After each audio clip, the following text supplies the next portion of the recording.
My name's Kenneth Steven, and I'm talking today about my newly published novel for 8 to 12-year-olds, Silverwing, which is published by Neem Tree Press in London.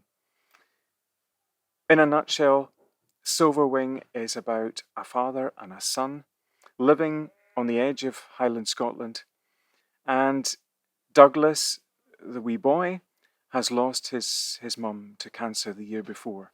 So we start really in the midst of tragedy, with both father and son mourning for mother and wife that's gone. Then Douglas finds an injured Greylag goose beside the house. And, well, I don't think I should say the rest because I'm giving away the story. I'm going to read the first page of the story, just to give a background to it and to set the scene. Douglas liked gazing out of the window, especially now it was autumn. He sat on the old wooden chest that once had belonged to his mother and now was his, and he looked out over the fields. Everyone else hated this time of year, the last bit of autumn. They moaned about it and wished it would be over. He, however, saw a beautiful, mysterious world. The fields were filled with shallow ditches of water that reflected the grey sky. The far trees were almost invisible through the mist. Up above them, the low hills were grey too. Douglas could only just make out their outlines.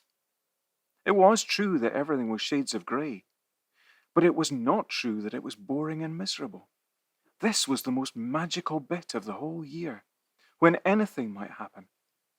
At night, the great winds came and shook the skies and woods.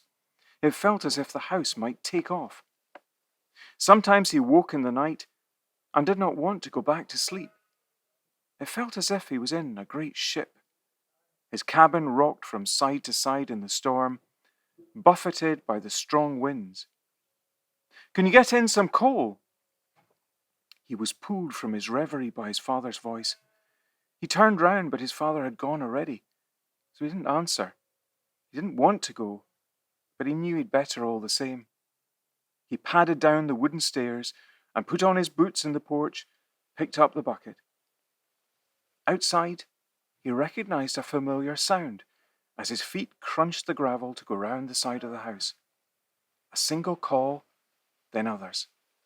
He looked up, but couldn't see anything yet. It was the geese. The geese had come back from Iceland.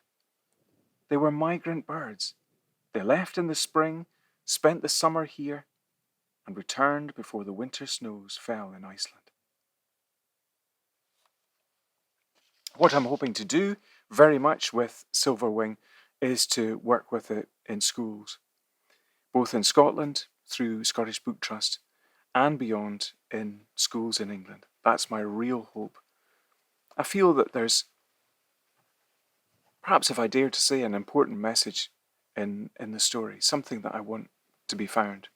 And perhaps it's special that it's appeared now, just at the end of a time of COVID, when we've been in lockdown for so long.